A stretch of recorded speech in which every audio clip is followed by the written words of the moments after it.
Hi, good morning. I'm just calling to inquire about your male breast reduction services, and I'm just wondering how much does it cost to get the surgery done, and is it refunded through Medicare? Hello there. I saw your ads on Google about laser eye surgery services and your free assessment offer. I'm just wondering how much does the surgery cost first before I book in an assessment? How much does it cost? I think that is the most frequently asked question that clinics are dealing with.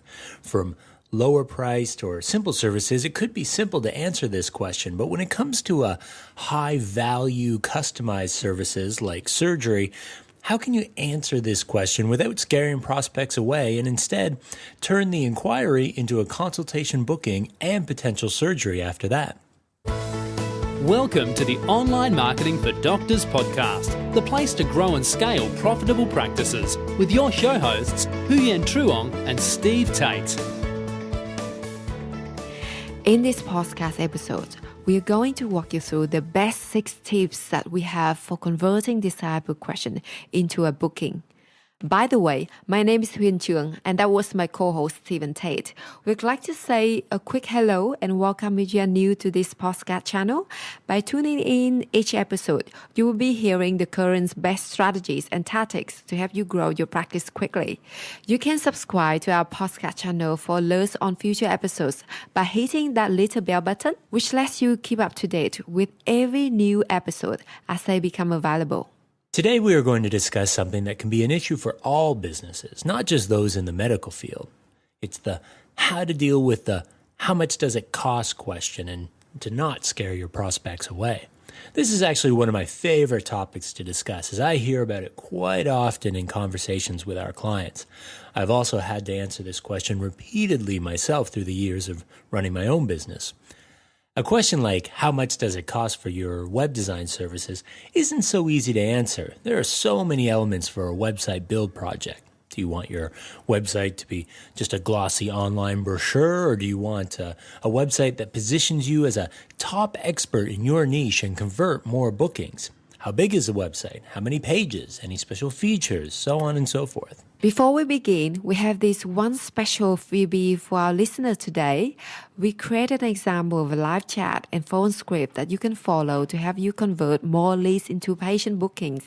We left the download link in the show notes below, so don't forget to download it before you go and implement these strategies into your future calls with prospects. Okay, so your website is ranking well in search engines and a prospect has found you and contacted you online. You're getting various inquiries about options, procedural questions, and maybe they're ready to book their consultation.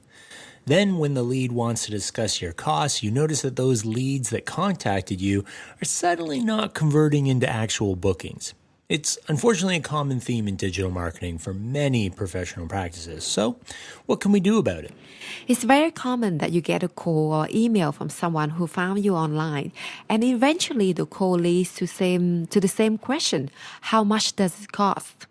We notice a lot of practices answer this question about how much does it cost too quickly, allowing prospective patients to just stop engaging and lose the opportunity of converting them into a booking. Regardless of what pricing we give, any price will be too much if the person asking doesn't fully know, understand, and believe in the value of your service. That's the problem with answering the question, how much does it cost? As it often poses a major dilemma for clinic owners who provide custom high-level services. Our strategy is to never give an exact price until your correct value has been established. The only time you could consider not adhering to that strategy is when you knew your pricing was super competitive in the market. Then simple price info can work to your advantage. In our experience, most prospects haven't been trained in how to evaluate or purchase something, and they may only be looking at making a purchase like this a few times in their life, suggesting that they might not necessarily have all of the information that they need for properly evaluating how best to purchase it. As professional sellers who do this all day, every day, it's our job to help clinics understand how to frame prospective purchasers' thinking around price or cost in a manner that will allow them to make the most informed decision. I think that what something costs is just one factor among many others in a purchase consideration.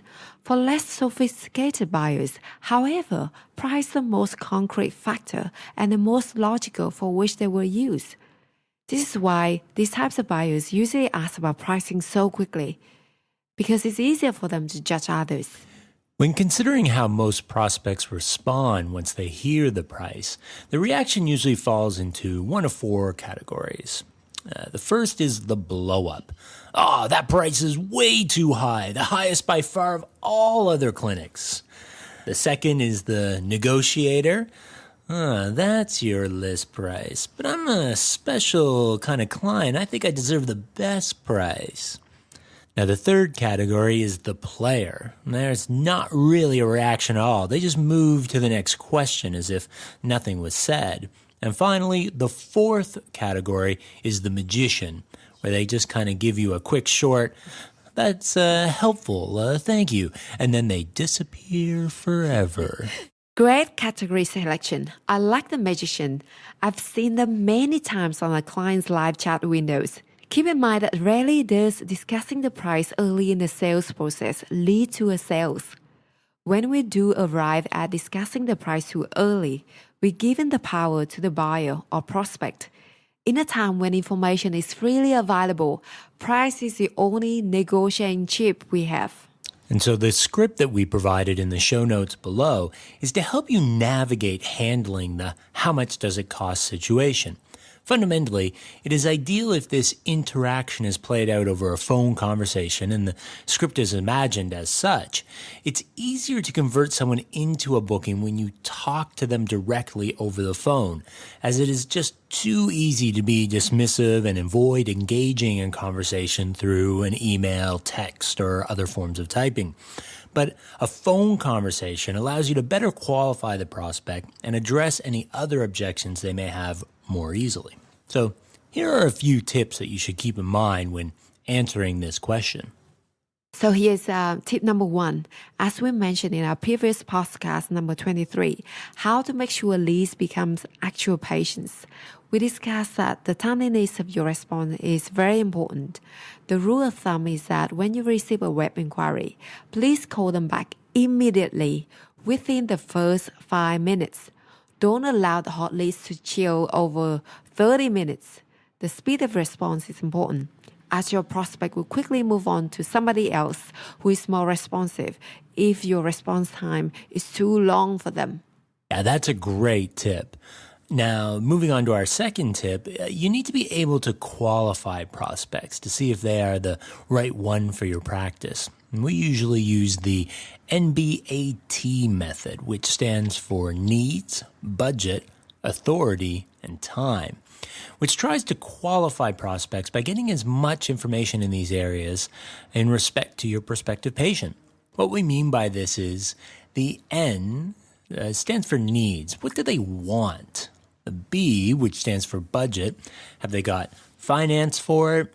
Are they self-budgeting or looking for financial assistance? The A, which was authority, do they need to ask someone else, or if they need to consult with a family member to make a decision? It's a good idea to have a conversation with both of them at the same time. And finally, the T for timing. How soon do they want this procedure? Is it in a few months or a few years' time? Then the next step is to transition to identifying the 3 I's. These are issues, importance, and impact. So to break it down a little bit, issues, what are the main issues? Let them talk about it. Dig further into them for understanding any physical and emotional issues they have to deal with. Can they send some photos of their problems areas to the doctor to have a look? The second I is importance. How would treatment or surgery have them? How important is it? And how soon they want the procedure? And finally, the last I, impact. The goal is to know the potential impact of your treatment or procedure, how this procedure will change their life, or what ideal outcomes they would like to get from this procedure, the physical, the emotional, and social benefits.